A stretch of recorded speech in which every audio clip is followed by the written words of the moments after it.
কি নিষ্ঠুর এই পৃথিবী, ভেবে দেখেছেন কি একবারও কি ভেবে দেখেছেন এই পৃথিবী কত নিষ্ঠুর? এই সন্তান সন্ততি সব একটি মোহ, একটি মায়া, একটি মহব্বত, একটি প্রতারণা। যে বইয়ের জন্য হারাম ইনকাম করেছেন, যে সন্তানদের জন্য হারাম ইনকাম করেছেন, জান দিলেন, রক্ত দিলেন, জীবন দিলেন, সারা রাত কষ্ট করেছেন, দৌড়দৌড়ি করেছেন, যখন মরে গেলেন যে বাচ্চাটা আপনি কোলে না নিলে কলিজা ঠান্ডা হয় না, সেই বাচ্চা বলবে, মাকে বলবে, মা বাপের লাশ যে রুমে আছে আমার সেখানে নিও না, আমার ভয় করে। স্ত্রীও আরো দুই একজন লোক না হলে লাশের ঘরে থাকতে পারবে না, তারও ভয় করবে। থাকলে বড় জোর মা থাকতে পারে, বাপ থাকতে পারে। যাকে বিবাহ করার পর অনেক সন্তান আছে, মা বাপকে চোখে দেখতে পারে না। তোমার ছোট্টবেলায় যখন তোমার টাইফয়েড হয়েছিল, অসুখ করেছিল, গরিব বাবা, বাড়িতে ল্যাপ নাই, খাতা নাই, তোষক নাই, সেই জায়গায় মা তার কাপড় বিছায় দিয়া বুকের উপরে নিজের শরীরের উষ্ণতা দিয়া বাঁচায় রাখার চেষ্টা করেছে, নিজে না খেয়ে খাওয়াইছে, অসুখ সারে না।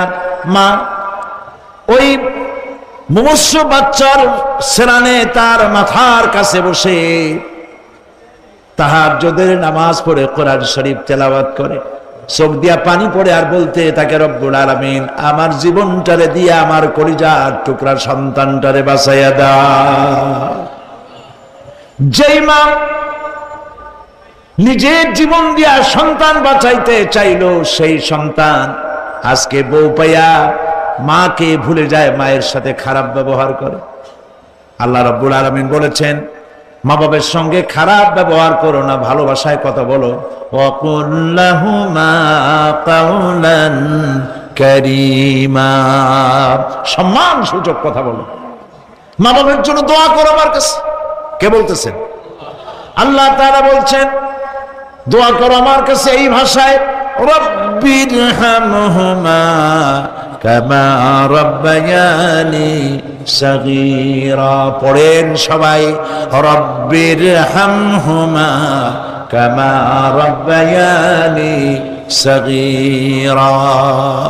আয় আমার রব, আমার মা বাপ যেমনে ছোটবেলায় আমাকে অত্যন্ত যত্ন করে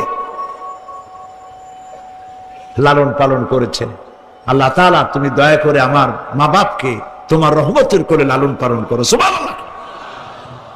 প্রত্যেক নামাজের পর সকলে এই দোয়া পড়বেন, মনে থাকবে? মনে থাকবে? ইমানদার যখন বিপদে জর্জরিত হতে থাকে তখন সে ভেঙে পড়ে না, তখন অন্ধকারের বিপদের অন্ধকার বিদীর্ণ করে আলোর এক প্রভা তার চোখের সামনে উদ্ভাসিত হয়ে ওঠে। সেটা কি? সেটা হলো আল্লাহ রাব্বুল আলামিনের বাণী, ফাইন্না মাআল উসরি ইউসরান, ইন্না মাআল উসরি ইউসরা। আল্লাহ পাক বলেন, জেনে রাখো, দুঃখ এবং কষ্টের সাথে রয়েছে সুযোগ আর সুবিধা, আর অসচ্ছলতার সাথে রয়েছে উদার সচ্ছলতা। জোরে কোন সুবহানাল্লাহ। কাজে ভয় পাওয়ার কারণ নাই, হতাশ হওয়ার কারণ নাই, মন আশায় বুক বেঁধে রাখো। গুনাহ করেছ, হতাশ হয়ো না। যুবকদের গুনাহ করা স্বাভাবিক। ইউনিভার্সিটির ছাত্র, কলেজের ছাত্র, প্রফেসর, শিক্ষক, অফিসার ঘুষ খেয়েছেন, জিনা করা হয়েছে, মদ খাওয়া হয়েছে, মিথ্যা কথা বলা হয়েছে, যাই কিছু করেন না কেন ভয় পাওয়ার কারণ নাই, নিরাশ হওয়ার কোনো দরকার নাই। আল্লাহ পাক ডেকে বলেছেন, কুল ইয়া ইবাদিয়াল্লাযীনা সারাফু আলা আনফুসিহিম লা তাকনাতু মির রাহমাতিল্লাহ। আর আল্লাহ বলেন, ও নবী আপনি শুনায় দেন, হে আল্লাহর বান্দারা, তোমরা যারা নিজেদের উপরে বাড়াবাড়ি করেছো, নিজেদের উপরে জুলুম করেছো, অত্যাচার করেছো, আমি আল্লাহর রহমত থেকে নিরাশ হয়ে যেও না। মানুষ যদি অপরাধ করে, বাপের সাথে অপরাধ করেছে, মায়ের সাথে অপরাধ করেছে, মা বাবা সন্তানের চাইতে এত বড় কল্যাণকামী তো আর কেউ নাই, কিন্তু মা বাবা কোনোদিন বলে না আয় আমার ছেলে, তোরে মাফ করে দেই, এরকম বলে নাকি? মন চায় ছেলে যদি মাপ চাইতো, খুশি হয়ে মাফ করে দিতাম, কিন্তু কেন যে আসে না, ডাকে না যে আয় মাফ করে দেই। মা বাপ আপনাকে এত ভালোবাসে, সেই মা বাপও আপনাকে বলে না যে আয় মাফ করে দেই। আমার আল্লাহ হচ্ছেন এমন আল্লাহ, আল্লাহ রাব্বুল আলামিন ডাকেন, এ বান্দা, খুন করেছিস ফিরে আয়, জিনা করেছিস ফিরে আয়, হত্যা করেছিস ফিরে আয়, চুরি করেছিস ফিরে আয়, কুফরি করেছিস ফিরে আয়, সুদ খেয়েছিস, ঘুষ খেয়েছিস, মদ খেয়েছিস ফিরে আয়, এসে আমার দরবারে চোখের পানি ফেল, আমার দরবারে কাঁদাকাটি কর। ইন্নাল্লাহা ইয়াগফিরুয যুনুবা জামিআ ইন্নাহু হুয়াল গফুরুর রহিম। আমার দরবারে চোখের পানি ফেলে কান, আমি রব্বুল আলামিন জিন্দেগীর গুনাহ মাফ করে দেব। সুবহানাল্লাহ কোন, সুবহানাল্লাহ কোন। আমার কাছে কান, চোখের পানি ফেল। আল্লাহ রাব্বুল আলামিনের কাছে বান্দার দুইটা ফোঁটা বেশি প্রিয়। একটা হলো জিহাদের ময়দানে যে রক্ত ফোঁটা দেওয়া হয়, এটা আল্লাহর কাছে প্রিয়। আর আল্লাহর ভয়তে গুনার জন্য লজ্জা করে, অনুশোচনা করে বান্দা যখন চোখের পানি ছেড়ে দেয়, আল্লাহর কাছে এটা অত্যন্ত প্রিয়। নবীজি বলেছেন, বান্দা যখন গুনার ভয়তে, আল্লাহর ভয়তে, জাহান্নামের ভয়তে অনুশোচনা করে যখন চোখ দিয়া পানি ছেড়ে দেয়, ওই চোখের পানি নাকের অর্ধেক আসতে না আসতে আল্লাহ রাব্বুল আলামিন বান্দারে মাফ করে দেন। আল্লাহ বরদাস্ত করতে পারেন না যে বান্দা কান্দু। আমার ভাইরা, আল্লাহর রহমত এই পৃথিবীতে, আল্লাহর রহমতকে 100 ভাগ করা হয়েছে। আল্লাহর রহমতের কত ভাগ? এই 100 ভাগের 1 ভাগ সারা পৃথিবীতে ছড়াই দেওয়া হয়েছে। আর 99 ভাগ কার কাছে? আল্লাহর কাছে। একটা ভাগ দুনিয়া ছড়ানো হয়েছে আদম আলাইহিস সালাম থেকে নিয়ে এই পর্যন্ত, এখান থেকে নিয়ে কিয়ামত পর্যন্ত পৃথিবীতে যত মানুষ আসবে, যত প্রাণী আসবে, তাদের মধ্যে প্রাণী জগতেও গাভী তার বাছুরকে ভালোবাসে, ঠিক কিনা? হাতি তার বাচ্চাকে ভালোবাসে, ঠিক কিনা? মুরগি তার বাচ্চাকে ভালোবাসে কিনা? প্রত্যেক মাই তার সন্তানকে ভালোবাসে মানুষের মতো। এই ভালোবাসা, স্নেহ, এই মমতা, এই করুণা, এই মহব্বত একটা ভাগ দুনিয়ায় দেওয়ার পর আপনি আর আমি যতটুকুন ভাগে পেয়েছি, সেই মহব্বতে, স্ত্রীর মহব্বতে অস্থির, মায়ের মহব্বতে অস্থির, সন্তানের মহব্বতে অস্থির। এখন চিন্তা করেন, একটা ভাগ সারা পৃথিবীতেই বিতরণ করার পর যেটুক পেয়েছি, তাতে যদি এত মহব্বত হয়, তাহলে এর 99 ভাগ মহব্বত যে আল্লাহর কাছে জমা আছে, এই বান্দার জন্য তার কত মহব্বত, এই বান্দার জন্য কত করুণাতা, কত মহব্বততা, কত দয়াতা।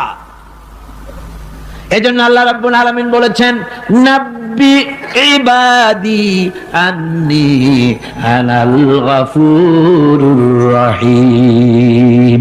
ও আমার নবী, সুসংবাদ দিয়ে দাও, বান্দাদেরকে শোনায় দাও যে আমি আল্লাহ তাআলা ক্ষমাশীল আর দয়াবান। হুজুর কাঁদতেছিলেন, হযরত ওমর রাদিয়াল্লাহু তাআলা আনহু এসে দেখেন হুজুর একা কাঁদতেছে। হুজুর জিজ্ঞেস করছেন, হযরত ওমর জিজ্ঞেস করলেন, হুজুর আপনি কাঁদেন কেন একা একা?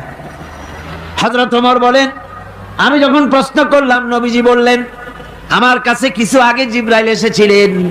জিবরাইল এসে আমাকে বললেন, আল্লাহ পাক বলেছেন, হে আমার নবী, ইসলামের ভিতরে থেকে যে সমস্ত মানুষগুলো ইসলামের ভিতরে থেকে চুল আর দাড়ি পাকায় দিছে, কিয়ামতের দিন এই লোকগুলারে আমি শাস্তি দিতে আমার শরম হবে। হযরত ওমর বলেন, হুজুর উম্মতের জন্য কত বড় খোশ খবর এটা, আর আপনি কাঁদতেছেন। হুজুর বলেন, ওমর তুমি জানো না, আমার কান্নার কারণ ভিন্ন। আমার কান্নার কারণ হলো যে আল্লাহ রাব্বুল আলামিন কিয়ামতের দিন দাড়ি চুল পাকা বান্দারে শাস্তি দিতে শরম করবেন। সেই দাড়ি চুল পাকা বান্দাগুলি আল্লাহর সাথে নাফরমানি করতে শরম করে না। আমি এই লজ্জায় কাঁদতেছি। ভাইরা, হুজুর, আল্লাহ পাক বলেন, ও আমার নবী, রাতের আধারে যখন একটা বুড়া আমার দরবারে হাত উঁচু করে, একটা বুড়া মানুষ রাতের আধারে যখন আমার দরবারে হাত উঁচু করে আর যখন বলতে থাকে রব্বুনা আলামিন, আমার পেছনের জীবনটা বড় খারাপ করেছি, এমন কোন কাজ জীবনে করি নাই যা তোমার কাছে কিছু দাবি করতে পারি, সব রকমের নাফরমানি করেছি, আজ আমি বুড়া হয়ে গেছি, কামাই করতে পারি না, ছেলে আমাকে চোখে দেখতে পারে না, পুত্রবধূ আমাকে ঘরে জায়গা দেয় না, আমার স্ত্রী আমাকে দেখতে পারে না, রোজগার করতে পারি না, হাঁটতে পারি না, চলতে পারি না, সবার কাছে আমি তিতা হয়ে গেছি, আমি দাঁড়াতে পারি না, কোমরে ব্যথা পাই, হাঁটুতে ব্যথা পাই, চলতে পারি না, কানে শুনতে পাই না, চোখে দেখতে পারি না, আর তোমার কাছে কিছু চাইয়া নেব এমন ভালো কাজও করি নাই। এইভাবে যখন বান্দা কাঁদতে থাকে আমার দরবারে, ও আমার হাবিব, আমার রহমতের দরিয়ায় জোশ মেরে যায়, আমার শরম হয় এই বুড়াটারে কেমনে খালি হাতে ফিরাইয়া দেই। সুবহানাল্লাহ, সুবহানাল্লাহ। আমার আল্লাহর এত দয়া, আমার আল্লাহর এত মায়া, এত মহব্বত। আমার আল্লাহ রাব্বুল আলামিন বলেন, وَإِذَا سَأَلَكَ عِبَادِي عَنِّي فَإِنِّي قَرِيبٌ। আমার হাবিব, আমার বান্দা আমার ব্যাপারে প্রশ্ন করে, আমি বান্দার একদম নিকটে। কোরআন শরীফের ভিতরে যত জায়গায় রাসূলকে বলা হয়েছে সুয়ালের কথা, আপনাকে প্রশ্ন করা হয়, আল্লাহ তার জবাব কুল এই কথা বলে জবাব দিয়েছেন। যত জায়গায় সুয়াল এসেছে, যেমন কোরআনে কারীমের মধ্যে আল্লাহ পাক বলেন, ওয়ায়াসআলুনাকা আনিল মাহিদ, মেয়েদের হায়েজ সম্পর্কে জিজ্ঞাসা করা হয়, কুল হিয়া আযা, হে নবী আপনি বলুন। এভাবে করে কুল দিয়ে জবাব দেওয়া হচ্ছে। আবার প্রশ্ন করা হচ্ছে, ওয়ায়াসআলুনাকা আনিল আনফাল, এই গনিমতের মাল সম্পর্কে হুজুর আপনাকে, হে নবী আপনাকে প্রশ্ন করা হয়। আল্লাহ কুল দিয়া জবাব দিলেন, আল্লাহ বলেন আপনি বলেন। ওয়ায়াসআলুনাকা আনিল খামরি ওয়াল মাইসির, আল্লাহ পাক বলেন নবী আপনারে প্রশ্ন করা হয়, কুল ফীহিমা ইসমুন কাবীর, আল্লাহ কুল দিয়া বললেন তুমি বলো। আবার বলা হলো, ওয়ায়াসআলুনাকা আনিল আহিল্লা কুল হিয়া মাওয়াকিতু লিন্নাস, নবী আপনাকে প্রশ্ন করা হয় চাঁদের ক্রমবর্ধমান এবং ক্রমহ্রাস, এই যে বাড়ে আর কমে, পূর্ণিমা হয় অমাবস্যা হয়, কেন হয় আপনি বলুন। কুল, আপনি বলেন এটা আমি অক্ত এবং সময়, বছর আর দিন গণনা করার জন্য পৃথিবীবাসীদের জন্য বিনা পয়সায় একটা ক্যালেন্ডার বানাইয়া আকাশে ঝুলাই রেখেছি। এভাবে যত জায়গায় এসেছে আপনাকে প্রশ্ন করা হয়, তত জায়গায় আল্লাহ জবাব দিয়েছেন কুল আপনি বলেন। গোটা কোরআন শরীফের ভিতরে এই একটি মাত্র জায়গা যেখানে বলা হয়েছে আপনাকে প্রশ্ন করা হয়, আল্লাহ এখানে বলতে পারতেন কুল আপনি বলেন, আল্লাহ তোমাদের নিকটবর্তী, এভাবে জবাব হয় নাই। এটা কায়দাটা হলো এই, আল্লাহ বলতেছেন ওয়াইজা সালাকা ইবাদি, ও আমার নবী প্রশ্ন তো আমার বান্দারা আমার ব্যাপারে করেছে, এবার আপনার জবাবের কোনো দরকার নাই, প্রশ্ন আমার ব্যাপারে আমি নিজে জবাব দিয়ে দেই। ফা ইন্নী কারীব, ও বান্দা আমার ব্যাপারে প্রশ্ন করেছিস, জবাব আমি দেই, আমি তোর সবচাইতে বেশি নিকটে। সুবহানাল্লাহ, কত নিকটে? وَنَحْنُ أَقْرَبُ إِلَيْهِ مِنْ حَبْلِ الْوَرِيدِ, তোর যে রগ, এই শাহরগের চাইতেও আমি তোর বেশি কাছে। সুবহানাল্লাহ, আমারে ডাক, আমারে ডাক, কলিজা দিয়া ডাক, অন্তর দিয়ে ডাক। মনের থেকে মানুষ যদি ডাকে, মুখের ডাক আর মনের ডাক এক জিনিস নয়। দিল সে जो बात निकलती है असर रखती है पर नहीं मगर ताकते परवाज रखती है। দিল থেকে যে কথা বেরোয় তা প্রভাব বিস্তার করে, ডানা নাই কিন্তু ওড়ার ক্ষমতা রাখে। মনের কথাই ভিন্ন, মন থেকে, দিল থেকে, কলিজা থেকে, অন্তরের গভীর কন্দর থেকে মোহাব্বতের সাথে কেউ যদি একবার বলে আল্লাহ, আল্লাহ রাব্বুল আলামিন বলেন অন্তরের অন্তঃস্থল থেকে একটি বার যদি বান্দা বলেন আল্লাহ, আল্লাহ বলেন 70 বার সাড়া দিয়া জিজ্ঞেস করি, বান্দা কি চাও, আমি তোমার কাছে আছি। সুবহানাল্লাহ, আমি তোর একদম কাছে, কি চাস বল, বল আমার কাছে। এমন দয়াবান, এমন মেহেরবান, এমন আল্লাহ আমাদের। সে আল্লাহ রাব্বুল আলামিন তিনি বলছেন وقال ربكم ادعوني استجب لكم, তোমাদের রব বলেছেন আমারে ডাকো, আমি আল্লাহ ডাকের সাড়া দিয়া দেব। সুবহানাল্লাহ। কারে ডাকতে হবে? কারে ডাকতে হবে? এই বিশাল জনসমুদ্র একযোগে চিল্লা কোন কারে ডাকতে হবে? কোন পীর সাহেবকে নয়, আল্লাহর কসম কোন খাজা বাবাকে নয়, ডাকতে হবে কারে? চিল্লা এখন কারে? ওয়াকালা রাব্বুকুম উদউনি, তোমার রব তোমাকে বলতেছে আমারে ডাকো, আস্তাজিব লাকুম, আমারে ডাকবে আমি সাড়া দিয়ে দেব। সুবহানাল্লাহ। আল্লাহকে ডাকেন, কি চাই আপনার বলেন, কি চাই? আল্লাহর কাছে চান, আল্লাহ দিয়ে দিবে। দেওয়ার জায়গা আল্লাহর কাছে চাইবেন, আল্লাহ দিবেন। দেওয়ার জায়গা, চাওয়ার জায়গা হলো সেজদায় পড়ে যাবেন। আমার ভাইয়েরা জায়গাটা চিনায় দিলাম। মাজারে যাওয়া লাগবে না, কবরে যাওয়া লাগবে না, 2 রাকাত নামাজ পড়ে সেজদায় পড়ে গিয়া যত বিপদ আছে, মুসিবত আছে, সেজদার মধ্যে চোখের পানি ছেড়ে দেন আর কেন্দে কেন্দে জীবনের কথা বলেন। আল্লাহ রাব্বুল আলামিন আপনার আওয়াজ শুনবেন আর দোয়া কবুল করে নিবেন। কামতে হবে আল্লাহর কাছে। কার কাছে? আল্লাহর কাছে। সুম্মা ইস্তাগফিরুল্লাহ, আর এরপরে সে যদি আমি আল্লাহর কাছে ক্ষমা চাই, ইয়াজিদিল্লাহ গাফুরার রহিমা, সে আমি আল্লাহকে গফুর এবং রহিম হিসাবে পাবে। সুবহানাল্লাহ। আল্লাহকে গফুর এবং রহিম হিসাবে পাওয়া যাবে। সব আল্লাহকে বলতে হবে, গুনাহ মাফ চাইতে হবে। এই জন্য হুজুর সাল্লাল্লাহু আলাইহি ওয়াসাল্লাম দৈনিক 100 বার তওবা পড়তেন। কোন হাদিসে আছে 70 বার, কোন হাদিসে আছে 100 বার তওবা পড়তেন। নামাজের পরে তো প্রত্যেক নামাজই পড়তেন হুজুর, সালাম ফিরাতেন আর সাথে সাথে বলতেন আল্লাহু আকবার, আস্তাগফিরুল্লাহ, আস্তাগফিরুল্লাহ, আস্তাগফিরুল্লাহ। মনে থাকবে আপনাদের? মনে থাকবে? সালাম ফিরাইয়া কি বলবেন? না, সালাম ফিরাবার সাথে সাথে বলবেন আল্লাহু আকবার, তারপরে পড়বেন আস্তাগফিরুল্লাহ, আস্তাগফিরুল্লাহ, আস্তাগফিরুল্লাহ। তওবা করবেন, আল্লাহর কাছে সবসময় গুনাহ মাফ চাইতে থাকবেন, বিনীত থাকবেন। আল্লাহকে পাওয়া যাবে, তাকে রহিম হিসেবে পাওয়া যাবে। সুতরাং ঈমান বিল্লাহ, আল্লাহর প্রতি ঈমান আনলে পরে 4th নম্বরের যে উপকারটা হবে সেটা হলো হতাশায় ভুগবে না, নিরাশায় ভুগবে না, আশায় বুক বেঁধে উঠবে, ঈমান মজবুত হবে, আল্লাহর কাছে মানুষ বিনয়ী হয়ে যাবে। এবার 5ম নম্বরের উপকার আমি বলছিলাম, ঈমান বিল্লাহ, আল্লাহর প্রতি ঈমান আনলে পরে অসংখ্য উপকার হয়, অসংখ্য বৈশিষ্ট্য আছে। এর 6টা উপকারের কথা আমি বলবো। কয়টা? অসংখ্য উপকারের ভিতরে প্রধান 6টি উপকারের কথা বলবো।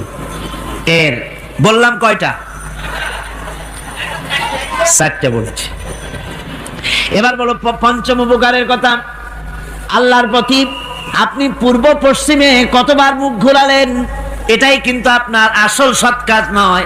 আসল সৎ কাজ হলো আল্লাহর প্রতি ঈমান আনা। এই ঈমানের ব্যাপারে 3টা দিন আমরা পার করে দিলাম, এখনো কথা শেষ হয় নাই। আল্লাহর প্রতি ঈমান আনলে পরে যে উপকারটা হবে 5ম নম্বরে, সেটা হলো কঠোর এবং কঠিন বিপদের ভিতরে বান্দার ভিতরে অবিচলতা এবং ধৈর্যের সৃষ্টি হয়ে যাবে। আলহামদুলিল্লাহ। কঠিন বিপদ মুসিবত আসলে পরে সে অবিচল থাকবে। সারা দুনিয়ার বিপদ আপদ, শত্রুতা, দুঃখ, কষ্ট, মুসিবত, জুলুম, নির্যাতন সবকিছু পাহাড়ের মতো উঁচু হয়ে তাকে ঘিরে ফেলবে, কিন্তু তাকে এক চুলও নাড়াতে পারবে না। কারণ হচ্ছে আল্লাহ রাব্বুল আলামিন বলেছেন, ইউরিদুনা লিইউতফিউ নূরাল্লাহি বিআফওয়াহিহিম ওয়াল্লাহু মুতিম্মু নূরিহি ওয়ালাউ কারিহাল কাফিরুন।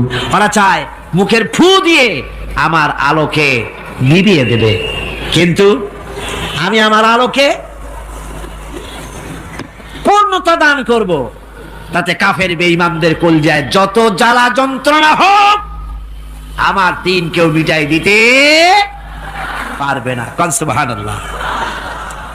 সুতরাং বিপদে অবিচলতা আসবে, সে অটল হবে, মজবুত হবে। কোরআনে কারীম বলতেছে, ওয়া কাযালিকা জাআলনা লিকুল্লি নাবিয়্যিন আদুওয়াম মিনাল মুজরিমিন।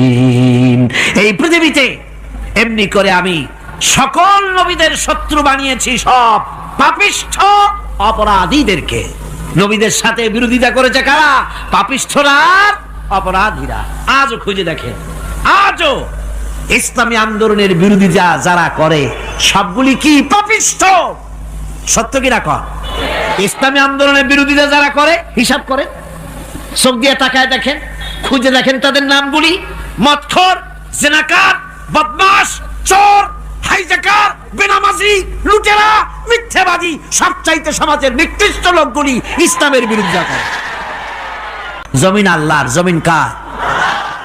এই বিশাল জনসমুদ্র গর্জে উঠুন একযোগে, বলুন জমিন কার? আইন চলবে কার? এখানেই সংঘর্ষ বেঁধেছে আবহমান কাল ধরে। মানুষ অত্যাচারিত হয়েছে, সাহাবায়ে কেরাম অত্যাচারিত হয়েছেন। বুখারী শরীফের হাদিসে এসেছে, রাসূল করিম সাল্লাল্লাহু আলাইহি ওয়াসাল্লামের কাছে হযরতে খাব্বাব গিয়ে উপস্থিত হয়েছিলেন।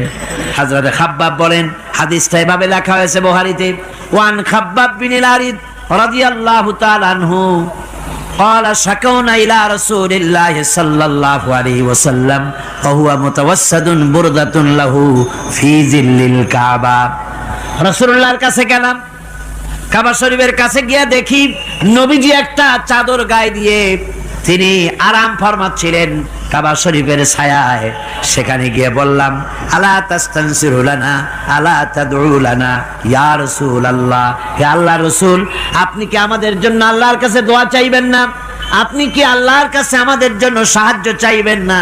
আমাদের লোকগুলিকে, মুসলমানগুলিকে মারতে মারতে তো শেষ করে ফেলে দিল।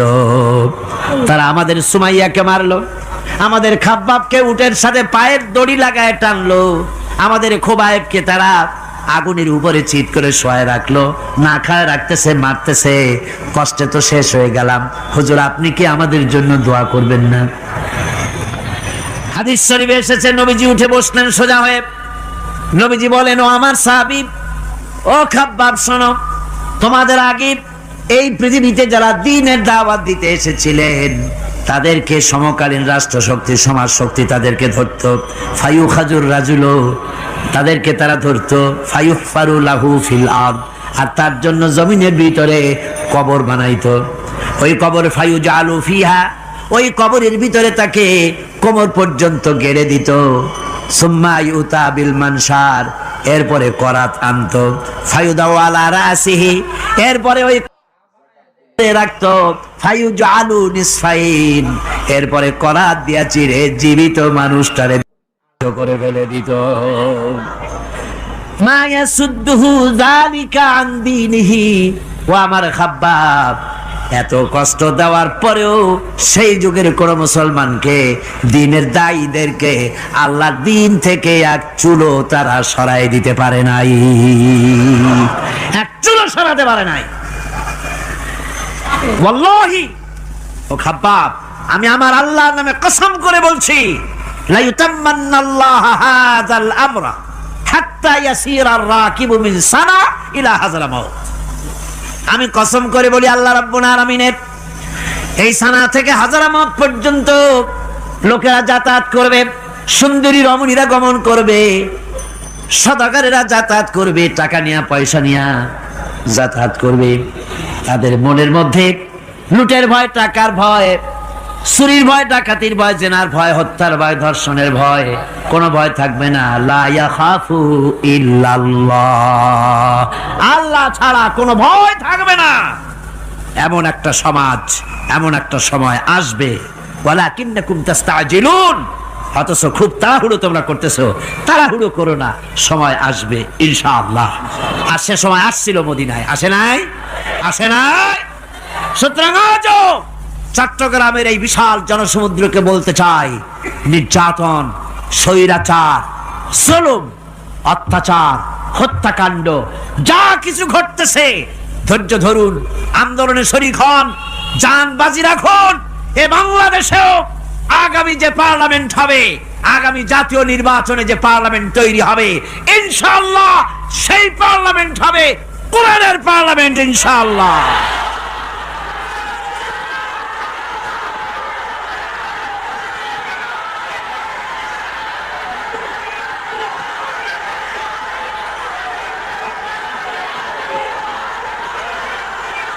আমার ভাইয়েরা, আমার বন্ধুগণ, কঠিন বিপদে অবিচলতা এবং ধৈর্যের দৃষ্টান্ত রেখে গেছেন আম্বিয়া আলাইহিমুস সালাম। সুবহানাল্লাহ। কঠিন বিপদে অবিচলতা, দৃঢ়তা, ধৈর্য কারে বলে, তার দৃষ্টান্ত কারা রেখেছেন? আম্বিয়া আলাইহিমুস সালাম। ওনারাই আমাদের আদর্শ, নবীরাই আদর্শ। সাহাবায়ে কেরাম রিদওয়ানুল্লাহ তাআলা আলাইহিম আজমাইন আমাদের আদর্শ। ভাইরা আমার, মুসা আলাইহিস সালামকে ফেরাউন যখন ঘিরে ফেলে দিল, কোরআনের সব কথা গল্প গুজবার ইতিহাসের জন্য লেখা হয় নাই। কোরআনের মধ্যে যা লেখা হয়েছে সব বান্দাদের উপদেশের জন্য, যাতে করে লোকেরা চিরটা কাল এর থেকে উপদেশ নিয়ে নিজেদের তৈরি করতে পারে। জোরে বলেন সুবহানাল্লাহ। মুসা আলাইহিস সালামের কথা আল্লাহ বলেন, ফেরাউন তাকে ঘিরে ফেলে দিল, পালাবার রাস্তা নাই। ফালাম্মা তারা আল জামআন ক্বালা আসহাবু মূসা ইন্না লামুদরাকুন।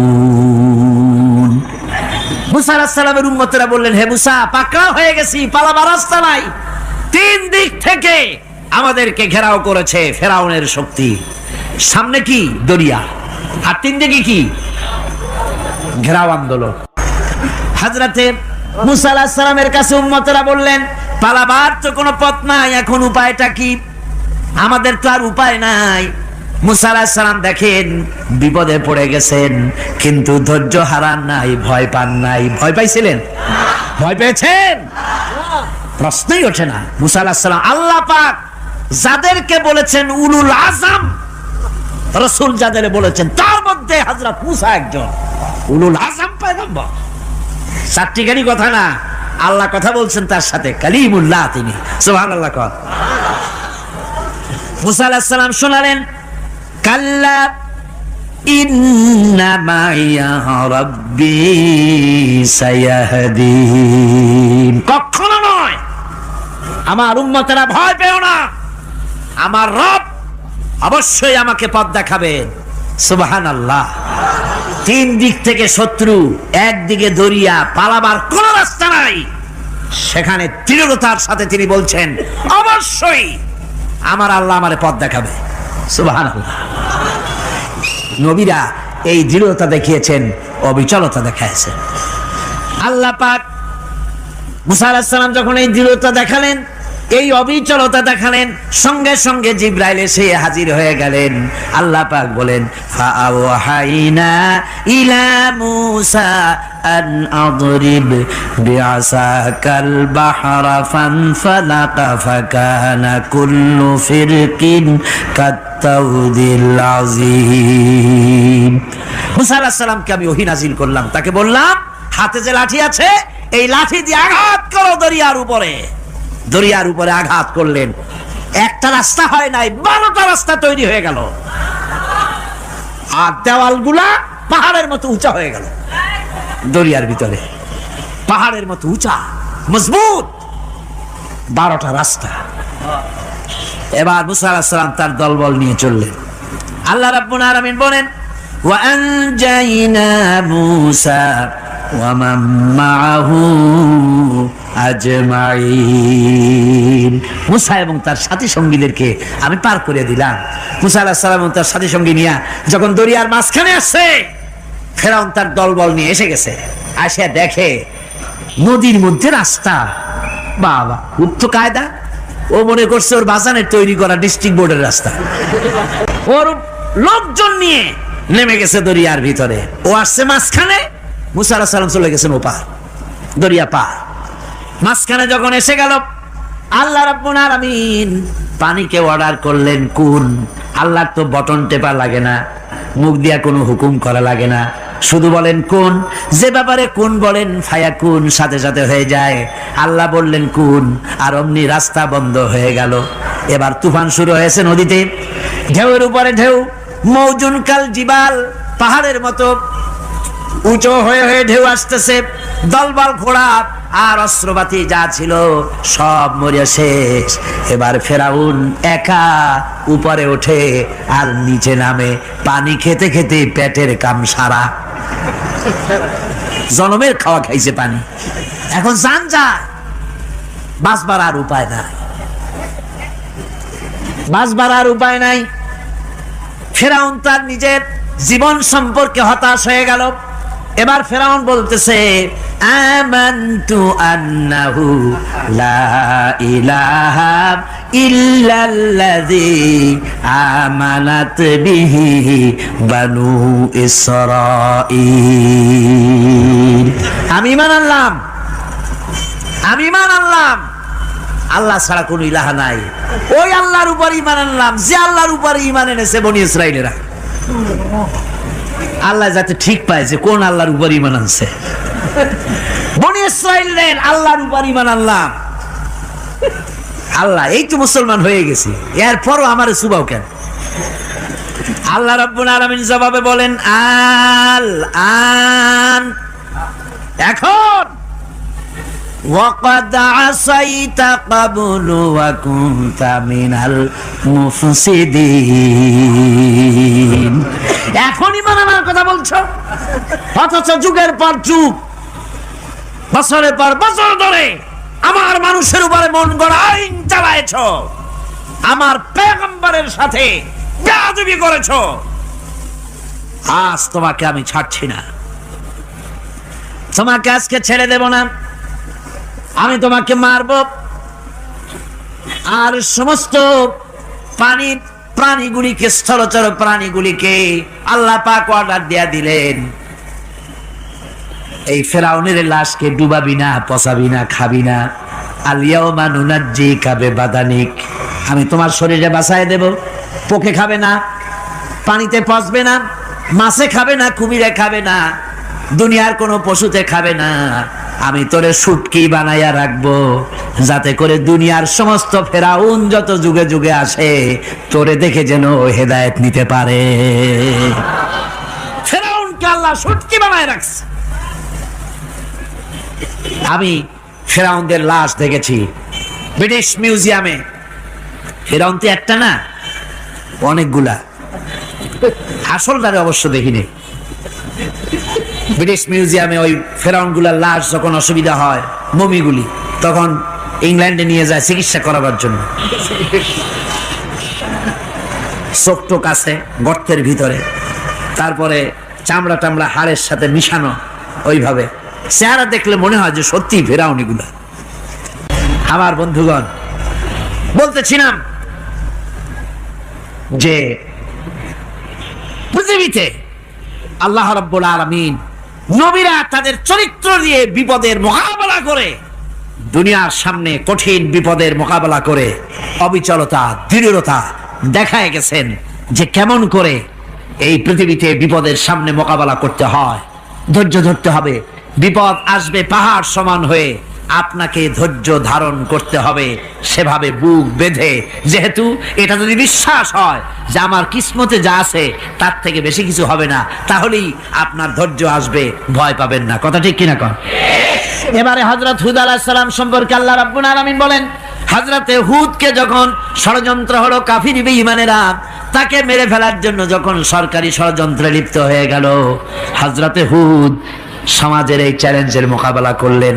হযরত হুদ বলেন, ফাকিদুনি জামিআন সুম্মা লা তুনজিরুন ইন্নী তাওয়াক্কালতু আলাল্লাহি রাব্বি ওয়া রাব্বিকুম। তোমরা তোমাদের ষড়যন্ত্র আমার বিরুদ্ধে যত পারো আমার বিরুদ্ধে ষড়যন্ত্র চালাও, এতটুকুন আমার অবকাশ দিও না। আমি এমন আল্লাহর উপরে ভরসা করেছি যার হাতের ভিতরে তোমাদেরও জান আর আমারও জান। যা পারো তাই করো।